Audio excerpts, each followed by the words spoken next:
नमस्कार, मी दिनकर शिंदे. आपण पाहताय डीएस न्यूज. तुमचं मत माझं मत मध्ये आपलं स्वागत. मित्रांनो, महत्वाचा विषय मी आपल्या समोर घेऊन आलोय आणि तो म्हणजे असा की 15 जानेवारी 2024 म्हणजे सोमवारी डीएस न्यूजच्या वतीनं एक व्हिडिओ आपण टाकला होता आणि या व्हिडिओमध्ये आपण अशी माहिती दिली होती की मराठा समाजाचं आंदोलन हे अंतिम टप्प्यात आलेलं आहे आणि यामुळं जरांगे पाटलांच्या बदनामीचं षडयंत्र आता मोठ्या प्रमाणावर आखलं जाईल, आखलं जातंय.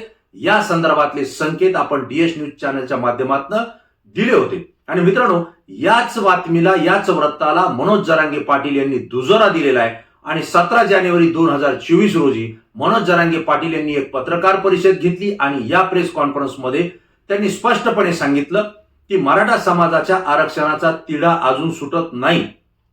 ज्या पद्धतीने आपण सूचना केलेल्या आहेत त्या पद्धतीनं राज्य सरकारचं शिष्टमंडळ आपल्याला सातत्यानं येऊन भेटतं, ज्यामध्ये आमदार बच्चू कडू आहेत. परंतु हे करत असताना आपण काही सूचना करतोय, त्यापैकी काही शब्द त्या पत्रामध्ये येत आहेत, परत डबल ते दुरुस्तीला आपण जातोय.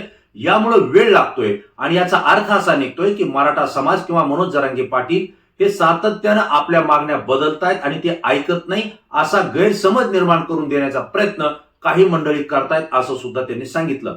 एवढंच नाही तर हे आरक्षण आता अंतिम टप्प्यात झालेलं आहे. 20 जानेवारीला मराठा समाज हा कोट्यावधीच्या संख्येनं मुंबईकडे आगेकूच करणार आहे, त्या ठिकाणी आंदोलन करणार आहे आणि समाजाला आरक्षण घेतल्याशिवाय हा समाज मुंबईमधून बाहेर निघणार नाही, असा सुद्धा इशारा मनोज जरांगे पाटील यांनी यावेळी दिला. परंतु हे सांगत असताना डीएस न्यूज चॅनलनं 15 जानेवारी 2024 ला एक व्हिडिओ प्रसारित केला होता आणि मराठा समाजाचं आंदोलन अंतिम टप्प्यात आहे, जरांगे पाटलांच्या बदनामीचं षडयंत्र आखलं जाते, अशा संदर्भातला तो व्हिडिओ होता.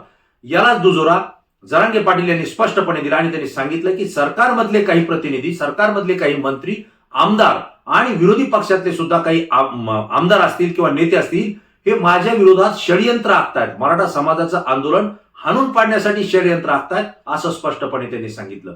एवढंच नाही तर माझ्यासाठी ट्रॅप लावला जातोय, मी काही चुकीचं बोलतोय का, चुकीचं वागतोय का, मुंबईला जाणाऱ्या या आंदोलनामध्ये मराठा समाज जास्तीत जास्त संख्येनं उपस्थित राहू नये यासाठी सुद्धा ट्रॅप लावला जातोय, षडयंत्र आखल्या जातंय, असं सुद्धा त्यांनी सांगितलं. मित्रांनो, एक धागा त्यांनी असा पकडला की छगनराव भुजबळ हे बीडच्या सभेमध्ये बोलले होते की जालना जिल्ह्यामध्ये 200 पिस्तूल हे बेकायदेशीररित्या, अवैधरित्या त्या ठिकाणी खरेदी केलेल्या गेलेल्या आहेत. याचा धागा पकडून मनोज जरांगे पाटील बोलले की छगन भुजबळ यांना कसं माहीत झालं पिस्तूलची मागणी करण्यात आली आणि ती खरेदी झाली, याची चौकशी छगन भुजबळांची राज्य सरकारनं करावं, असं सुद्धा त्यांनी सांगितलं. आणि बीडमध्ये जे जळीत प्रकरण झालं होतं त्यामध्ये सुद्धा घर नंबर देऊन त्या ठिकाणी आंदोलनकर्त्यांनी पेटवलं, असं भुजबळ साहेब म्हणतायत. ही सुद्धा त्यांच्याकडून चौकशी करावी की हे त्यांना कसं माहीत झालं, मंत्रिपदाचा त्यांचा राजीनामा घ्यावा आणि त्यांची ती चौकशी करावी, असं सुद्धा रोखठोक आणि आक्रमकपणे जरांगे पाटलांनी सांगितलेलं आहे. मित्रांनो, मनोज जरांगे पाटील आणि मराठा समाजाचं आंदोलन हे अंतिम टप्प्यात आहे. राज्य सरकारला मराठा समाजाला कुणबीमधून आरक्षण द्यावंच लागणार आहे, कारण 56 लाख नोंदी त्यांच्या त्या ठिकाणी सापडलेल्या आहेत. परंतु नोंदी जरी सापडल्या असल्या तरी मराठा समाजाला कुणबीचे प्रमाणपत्र जे देण्यात आले त्याची संख्या किती आहे, तर ती काही हजारावर आहे, म्हणजे जवळपास 4000 ते 5000च्या आसपास असेल किंवा 1-2 हजाराच्या आसपास असेल. म्हणून जरांगे पाटलांनी हा मुद्दा महत्वाचा केलेला आहे की 56 लाखाच्या जर नोंदी सापडल्या असतील तर त्यांचे प्रमाणपत्र तुम्ही का वितरित केले नाही, ते अगोदर वितरित करा. त्यासोबत ज्यांचे ते नोंदी निघालेल्या आहेत त्यांच्या कुटुंबातले जे व्यक्ती आहेत, मुलं आहेत, मुली आहेत, त्यांच्या तुम्ही नोंदीचे प्रमाणपत्र कुणबीचे त्यांना तात्काळ द्या, अशी सुद्धा मागणी मनोज जरांगे पाटलांनी केलेली आहे. आणि या उपर सगळे सोयरे या शब्दावरती ते थांबलेले की ज्यांच्याशी विवाह संबंध होतात कायदेशीररित्या आणि परंपरेनुसार झालेले आहेत, त्या सगळे सोयऱ्यांना सुद्धा यामध्ये आरक्षणाच्या संदर्भात कुणबीमध्ये त्यांच्या नोंदी आणून त्यांनाही प्रमाणपत्र द्यायचे, अशी मागणी जरांगे पाटलांनी केली आहे. आणि काही अंशी सरकार याला साथ देते, पाठबळ देते, परंतु जरांगे पाटील हे आंदोलनापासून मागे फिरत नाहीत. ते 20 जानेवारीच्या आंदोलनावर ठाम आहेत आणि त्यामुळं हे आंदोलन रुकलं पाहिजे. मुंबईपर्यंत मराठा समाज आला नाही पाहिजे. जर तो आला तर ते सरकारला झेपणारं आणि परवडणारं नाही. हे जे जरांगे पाटील बोलले होते, अगदी तीच परिस्थिती आज महाराष्ट्रामध्ये निर्माण होते, हे आपल्याला या ठिकाणी आवर्जून सांगावं लागेल. मग मनोज जरांगे पाटील यांच्या विरोधात किंवा मराठा समाजाच्या विरोधात नेमकं षडयंत्र कोण रचतंय, हे याबद्दल सुद्धा मनोज जरांगे पाटील यांनी स्पष्टपणे सांगितलंय. त्यांनी सांगितलंय सरकारने एक मोठी बैठक त्या ठिकाणी मंत्रिमंडळाची घेतली आणि या बैठकीतली अनेक माहिती माझ्यापर्यंत पोहोचली. विशेष म्हणजे या बैठकीत अनेक मंत्री आणि आमदार होते.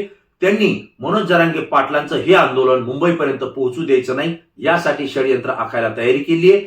दुसरी गोष्ट, जरी हे मुंबईमध्ये पोहोचले तर यांच्याकडे दुर्लक्ष करायचं, यांना तुच्छतेने पाहायचं, यांच्याकडे लक्ष द्यायचं नाही, अशाही पद्धतीचं षडयंत्र या मंत्रिमंडळाच्या बैठकीमध्ये काही मंत्र्यांनी रचल्याचं आपल्यापर्यंत माहिती आली. त्यांचीही नावं या 2 दिवसामध्ये मी जाहीर करेन असं सुद्धा जरांगे पाटलांनी सांगितलंय.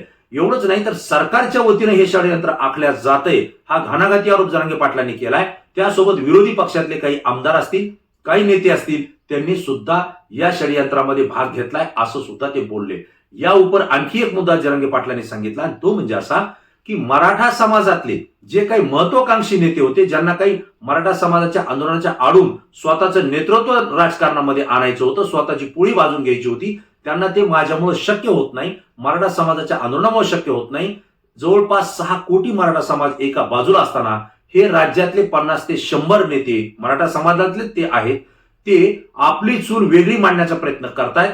ज्यावेळेस मराठा समाजाचं आंदोलन हे मुंबईकडे रवाना होईल त्यावेळेस या मंडळींना सरकार पक्षातल्या काही लोकांनी, मंत्र्यांनी असं सांगितलंय की तुम्ही या आंदोलनात सहभागी व्हा, गोंधळ घाला आणि गोंधळ घालून तुम्ही आंदोलनातून बाहेर निघा आणि मग तुम्ही परत येऊन सभा घ्या, बैठका घ्या, प्रेस कॉन्फरन्स घ्या. एवढंच काय, आम्ही तुमची पूर्ण मदत करतो, तयारी करतो, मीडिया सुद्धा तुम्हाला तुमची बाईट घ्यायला येईल, तुमची मुलाखत घ्यायला येईल. अशा पद्धतीचं नियोजन सुद्धा राज्य सरकारच्या काही मंत्र्यांकडून, आमदारांकडून त्या ठिकाणी होतंय असा सुद्धा घणाघाती आरोप मनोज जरांगे पाटलांनी केलेला आहे.